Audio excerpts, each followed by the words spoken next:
안녕하십니까. 개미일보 김개미 기자입니다. 전일 미국장과 3월 9일 선물 옵션 만기일, 한국장은 어떤 모습일까요? 김개미와 함께 알아보시죠. 그럼 시작하겠습니다.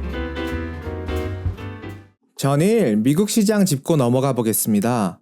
미국 시장은 보합권 수준으로 마감되는 모습이었습니다.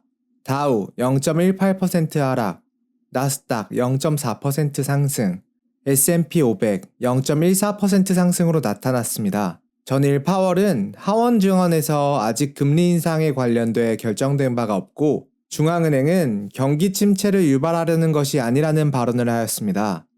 금리 인상 관련해서는 앞으로 나오는 지표들을 보고 결정할 것이라는 변함없는 스탠스의 발언을 이어나갔습니다. 또한 금요일 발표되는 고용 보고서에 고용, 임금 상승, 실업률 등을 면밀하게 검토할 예정이라고 밝혔습니다. 8일 연준 베이지북에 따르면 경제는 안정적인 소비 지출과 제조업 활동으로 회복력이 있다고 보이지만 앞으로 몇 개월 동안 경제 상황이 크게 개선될 것으로 기대하진 않는다는 내용이 있었으며 시티그룹과 골드만삭스가 3월 FOMC에서 금리는 50% 인상할 것이라는 예측 발언이 나오며 50bp 인상의 가능성에 무게가 더욱 실렸습니다.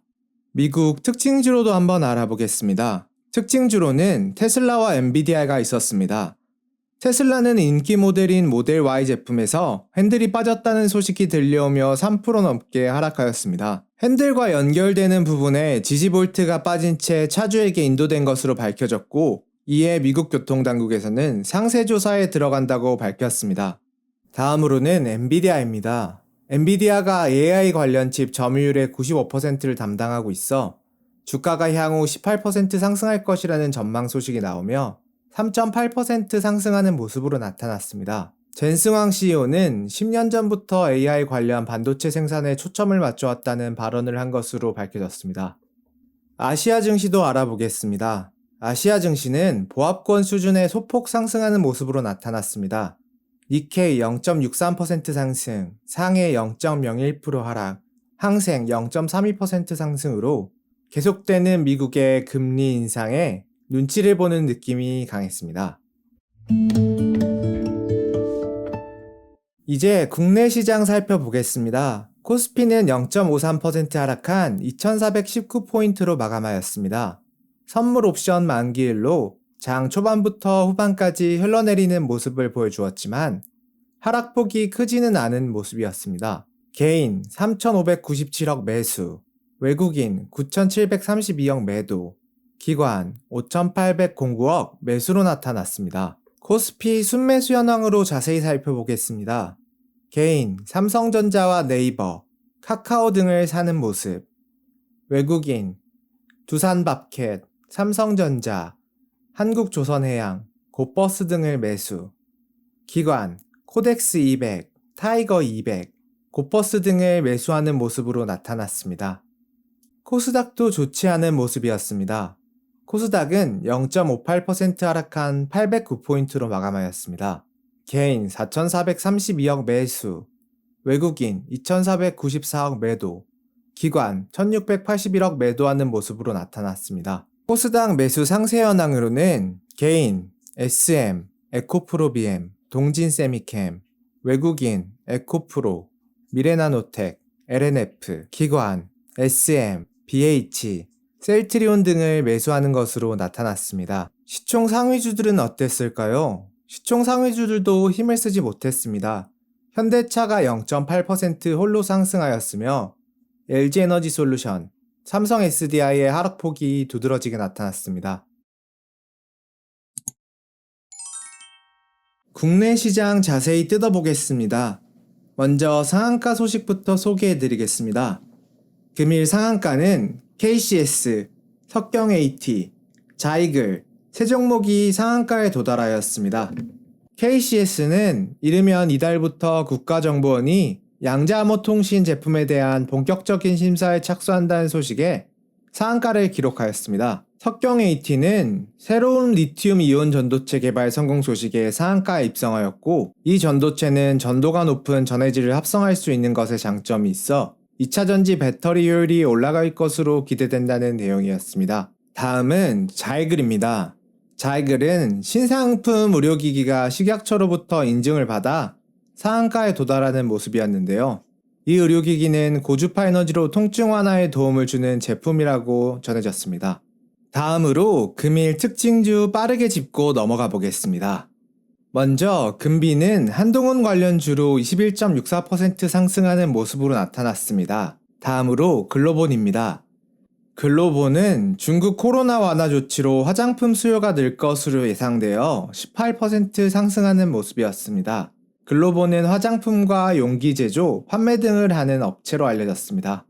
다음으로 덕양산업입니다. 지난달 합작법인을 설립한 덕양산업은 현대자동차 부품주로 실적 기대감에 24%가량 상승한 것으로 나타났습니다.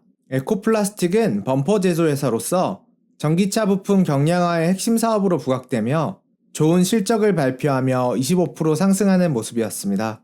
우리로는 양자암호 관련주로 세계 최초 상용화 기대감이 반영돼 17% 상승하는 모습을 보였습니다. SPG는 현대차가 코스닥 상장 로봇 부품 기업에 지분을 투자하는 방안을 검토 중이라는 소식에 22% 상승하는 모습을 보여주었습니다. 다음으로 EID입니다. EID는 자회사 KIT가 LNF를 비롯해 에코프로비엠, 삼성 SDI 등을 주요 고객사로 두고 있다는 소식에 15% 상승하는 모습. 우리넷은 양자정보기술 테마와 매각 추진 소식이 더해지며 16% 상승으로 마감하는 모습을 보였습니다. 오늘의 뉴스도 빼놓지 않고 살펴보겠습니다. 3월 14일 유럽판 IRA라 불리는 CRMA 법안이 발표될 예정입니다.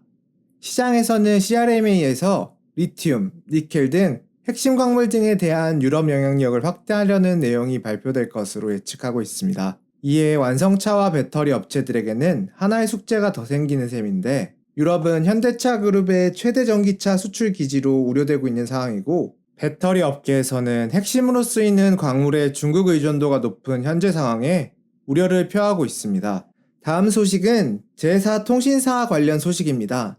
정부가 제4통신사를 유치해 기존 3사의 독과점과 좋지 않은 통신 환경 개선을 위해 파격적인 혜택을 제공한다는 소식입니다. 올해 4분기에 신규 사업자를 선정할 계획으로 밝혔고, 신규 투자자에게 최대 28%까지 세제 혜택을 주는 것으로 밝혀졌습니다. 잠재 후보군 기업으로는 네이버, 카카오, 쿠팡, 롯데, 신세계, 토스 등이 관심을 보이는 것으로 전해졌습니다. 빠르게 4통신사가 유치되어 소비자에게 좋은 혜택으로 돌아왔으면 하는 바람입니다.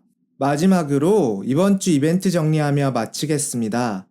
마지막으로 남은 이벤트는 10일 금요일 미국 비농업 지표 발표가 있습니다. 파월이 말했던 앞으로 데이터가 나오는 것을 보고 금리 결정을 할 것이라고 밝혔는데, 이 지표는 FOMC 이전 금리 결정에 영향력이 있는 지표로 중요하게 살펴볼 필요가 있습니다.